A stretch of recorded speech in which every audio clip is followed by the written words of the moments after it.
lie, baby, we lie. We live, baby, we live.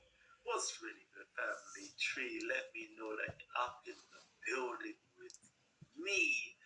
Quite simply, hit the like button. Let us have some interaction and let's get into the show whilst you lot, trill. So today's show actually is inspired from my last, quick live stream that we did, and that was talking about why Christians should accept Muhammad, okay, but reject Islam, okay? If you want to, right? That was part of this particular presentation. This is what I wanted to present as well. Plus, is to do with answering questions on, the sources. Where can we find these sources? So, what I've done for you guys specifically that are interested in this particular topic in terms of, Abyssinia, Arabia, Quran, Muhammad, etc. There is a link down below, two links actually down below in the description box that has two pivotal PDFs or pivotal articles and journals that you could go through and kind of read the information. And I will elucidate a little bit further on inside of this presentation. So yeah, bear with me, family tree. And again, if you can, just drop us a little comment and let's get into it. So I've got a beautiful presentation for you guys. Actually, it's not a presentation, I just made it recently for this particular actually, I made it a while ago, but I'm presenting it to you now because it's kind of good. It's a good one. Let's just see. Can I get it in there? Yeah, you go. So, over here, right, we have Muhammad, MHMD, the Christian Abyssinian origin. And as I say to you guys, right, I'm telling you guys, and most people are not going to like me. I already know this. My Muslim audience are going to unsubscribe. My Christian audience are going to unsubscribe. My, African black audience, they might just unsubscribe for this, right? They don't want to listen to this stuff. And I know this already because this facts, the truths that I'm dropping right now is not popular. It's not, I don't want to hear this, people. I don't want to hear this. Don't tell me this. I know. But anyways, here we go anyways, right? Because as I said to you before, Christians, little do you know, right? You lot have so much hatred towards, Muhammad and so forth, and towards the religion of Islam. I don't fault you, whatever the case is, right? But did you know that Muhammad was actually Christian? Did you know in one point in history that was a very sacrosanct name, Mahmoud or Muhammad or whatever you want to put it, right? It was a very sacrosanct name. And we're going to go through that right now. And we're going to show you guys. So in your dialogues against Muslims, Christians specifically, you're going to have something in your artillery that'll be like, hurrah, this is food for thought. that Muslims should get curious about and understand, like, what is this Christianness? Why, what is this? What is this about? Right, so let's get into this. Let's get into this real quickly. So for most people don't know that we're talking right now about the 6th century. I always have to separate things for people and in a nice clear imagery fashion so you guys can understand where I'm from and talking about. So I'm talking about the 6th century. Here on the left-hand side, I guess it will be left-hand side, depending on how it shows on the camera. You will see over there from 500 AD to 560 AD. This is the time period that I'm talking about. We're discussing, right? Okay. Then over in the middle, you have,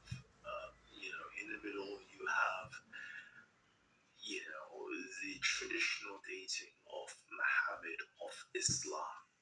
Okay. As you can see there, from 670 to 632.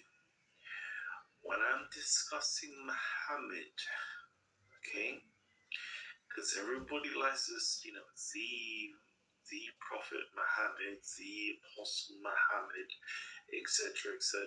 It's like everybody's just familiar with the middle one right here. That's all they're familiar with. This figure. I'm telling you that there was a figure that predated, was anteceded, right, by a 6th century Abyssinian one. Okay, that is the one I am discussing with you guys, and I want you guys to learn about so you can understand the Christian origins of all of this stuff. Okay, the one in the middle, unfortunately, was taken over via propaganda, politics, and all sorts was going on to create this narrative of this Muhammad in the middle. Okay?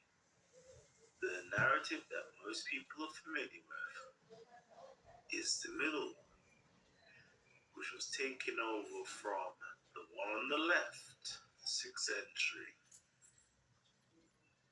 and they used it.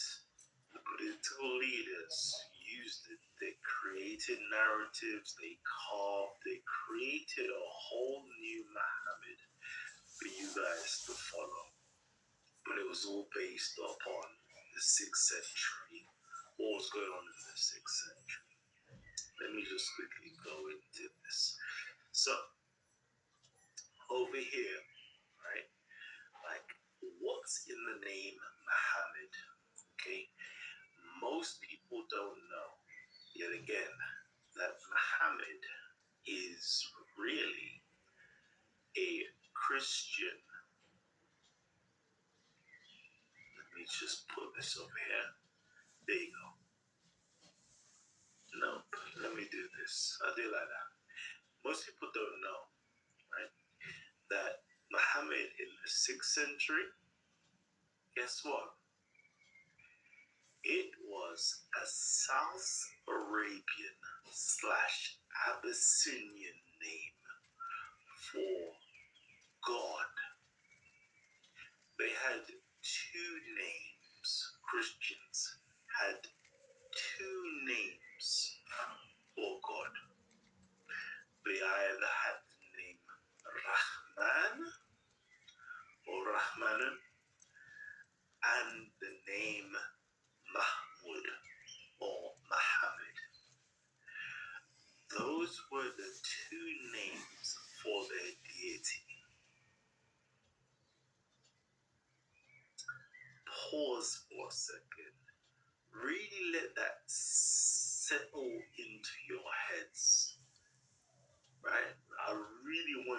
sell that into your heads.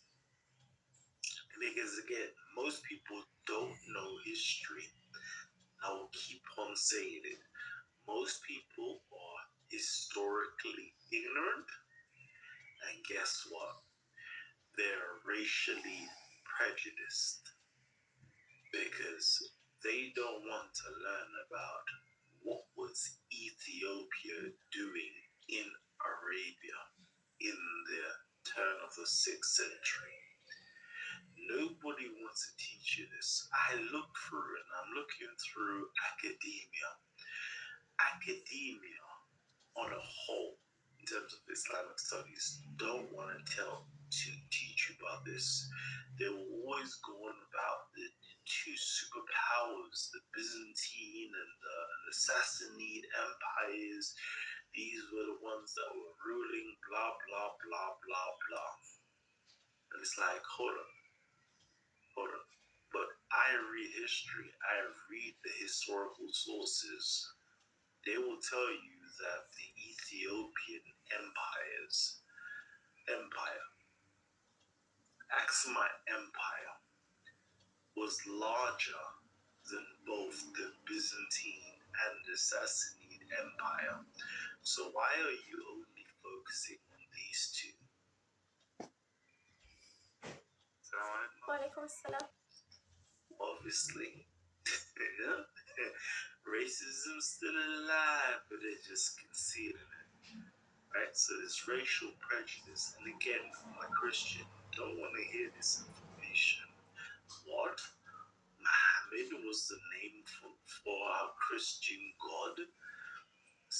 Like Christians, racial hatred, religious hatred. They do not want to hear anything that ties them with Islam or ties them with Muhammad.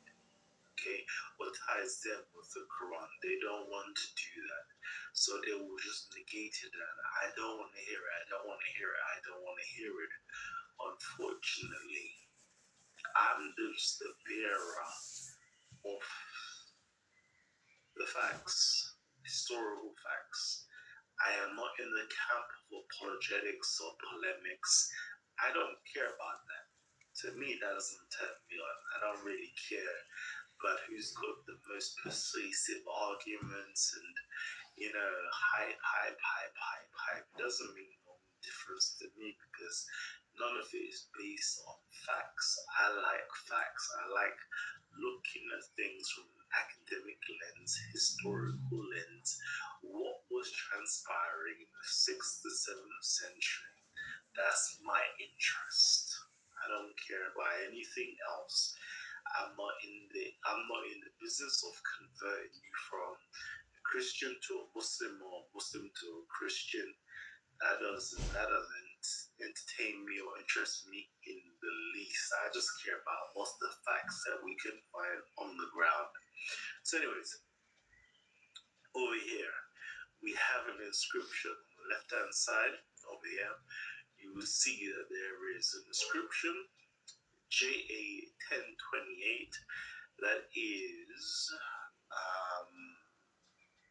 July 523 CE, and it reads here. The last line is to be read as Rab Khud bi Mahmud or Muhammad.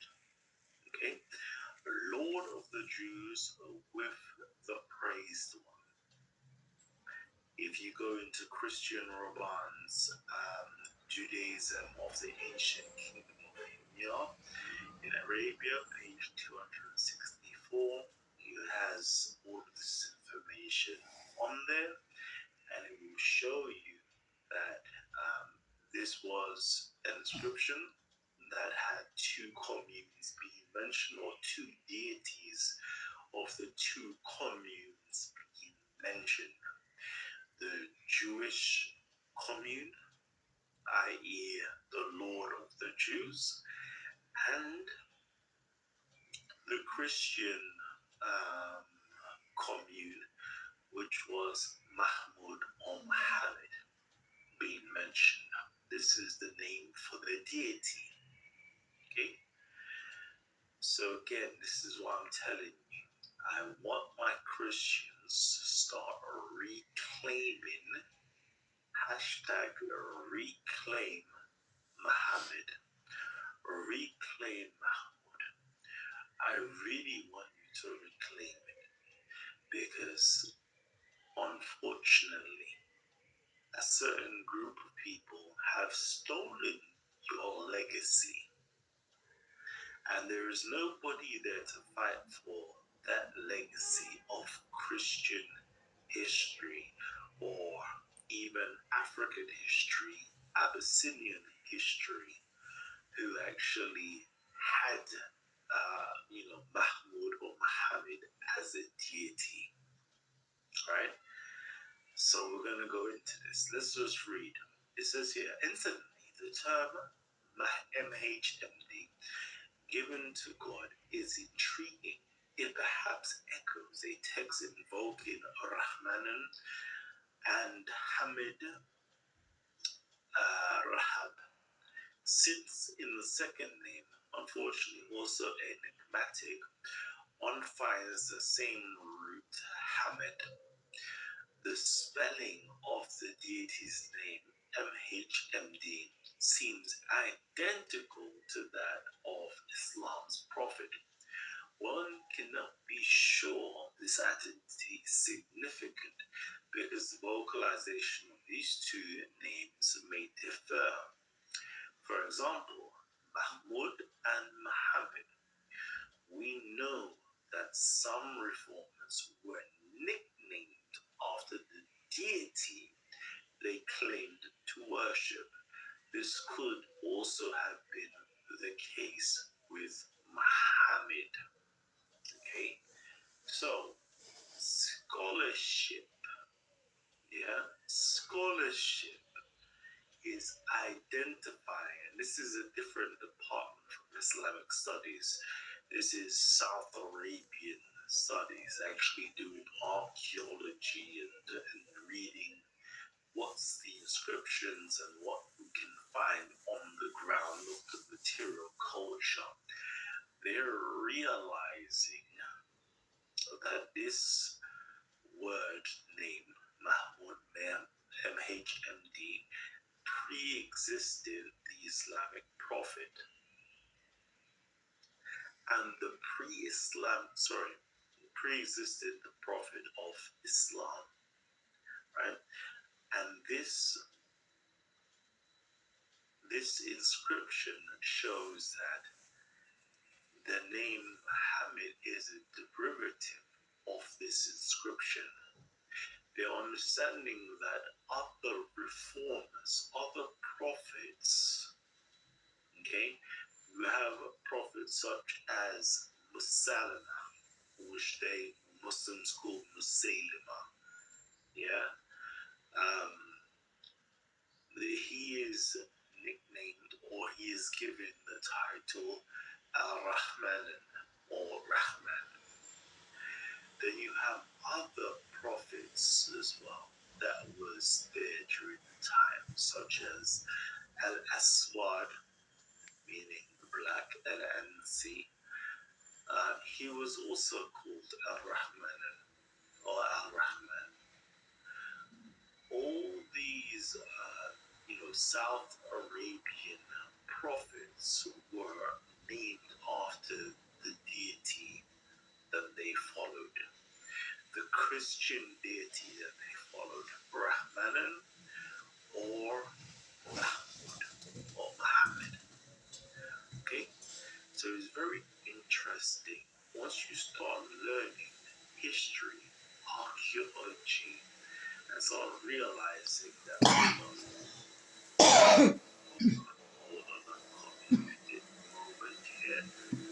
so you're telling me that Muhammad has a Christian deity's name? What? Mind blowing. It should be mind blowing. Because according to the traditional narrative, why does this Central Northern Arabian person have South Arabian Abyssinian Christian deity's name? Why? Why? Muhammad is not indigenous to North and Central Arabia. Just to let you know, the name is not indigenous to that area. That is a South Arabian / Abyssinian name. So the question is, how? Why does this northern person have a South Arabian name? This is the questions that people should be asking. But guess what? Nobody's asking these questions. Nobody at all is asking these questions. Why does Muhammad have a South Arabian name? Why is Muhammad named after the Christian god of South Arabia? Why? Why? Nobody's asking these questions. We'll continue. Right? Let's keep on going. Hey, family tree. Like, if you're enjoying the show so far, come on, like you gotta drop some comments. Like, I don't know what's going on right now. Y'all trying to keep quiet on me. Anyways, so again, we're gonna bring you back to this time period again. This is the time period of Abraha. Now, according to Makati, which is like one of the earliest tafsir writers, died roughly 150 after Hijrah. It says here, the following two expeditions of Abraha al-Ashram al-Yamani against Mecca. The first one was headed by Abu Yaqsim in order to destroy the Kaaba and establish the elephant as the object of worship. Now, what's interesting here is this Abyssinian Christian was trying to make the elephant an object of worship until you realize that what Abraha was trying to make the object of worship is, what was the name? Sorry, you have to start now asking yourself the question, what was the name of this elephant? The elephant's name was called Mahmud. Mahmud.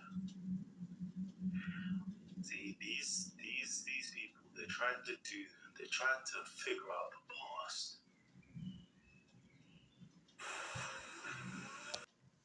They've modeled things up, but they're trying to figure out the past. Abraha was trying to make Mahmud, the South Arabian / Abyssinian deity, the object of worship.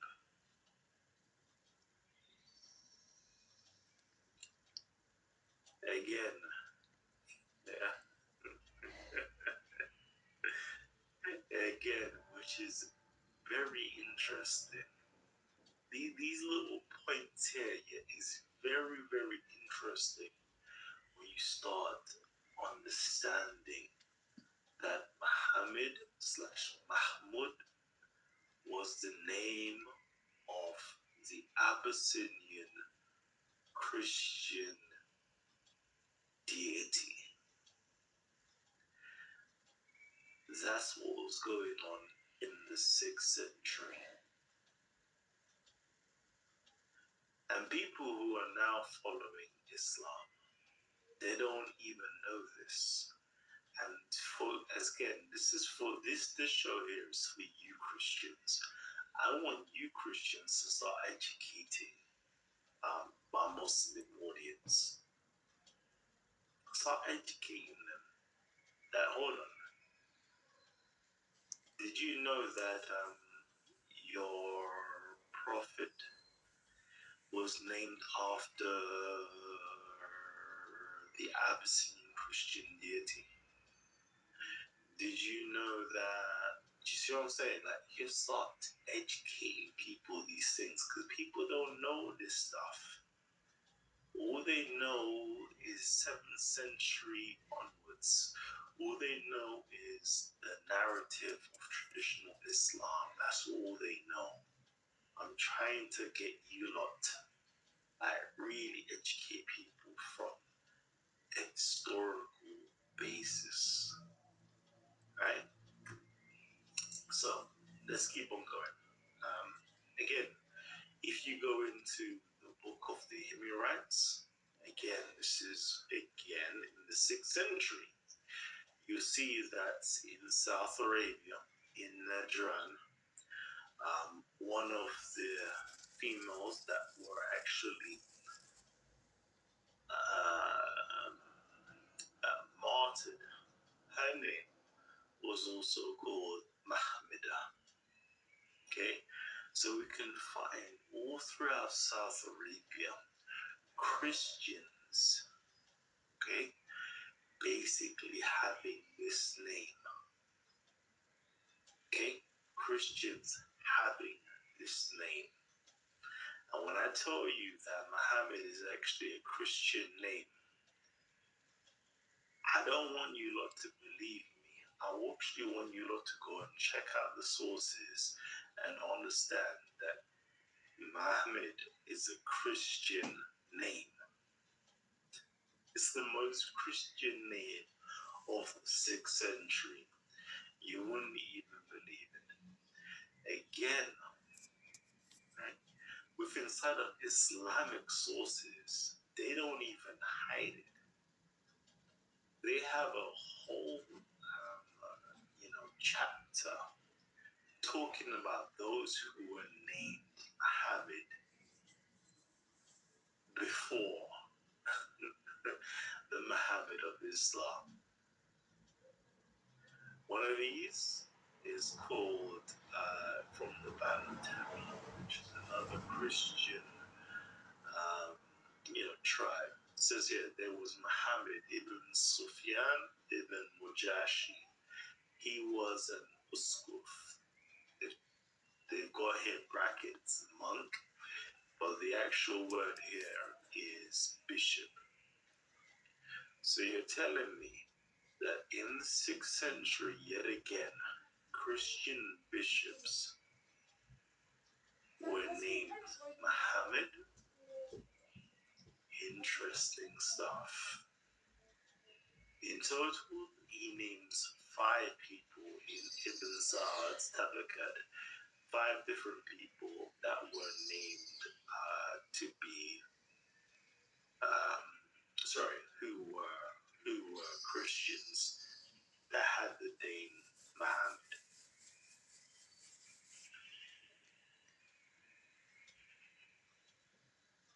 So now I want us to ask yourselves the question: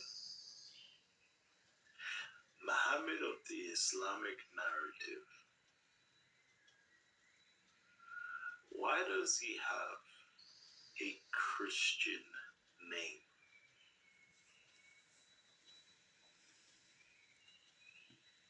I'm just saying, why?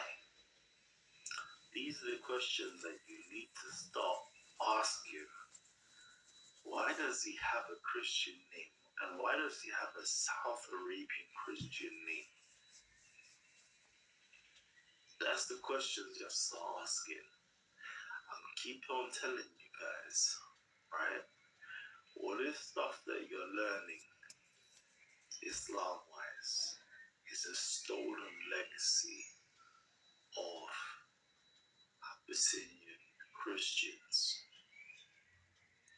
And I'm loving if you guys could start learning this information and start reclaiming it. Reclaim it. I'm actually gonna go over to an article right now for you guys. Again, I said there is an article inside of the description box. So if you go there, you will find the article that I'm about to present to you guys. Or maybe I could just Google it real quickly.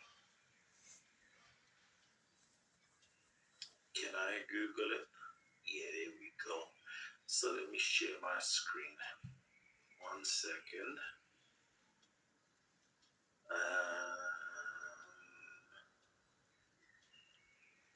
Here we go. Share screen. And we are going here. Here we go. So, right here. Okay. I'll put down here 2 sources. And I'm going to just quickly copy that. You literally should find that in the description. You should find that in the description box. Ooh, come on. There we go. Because I want you guys to do your research.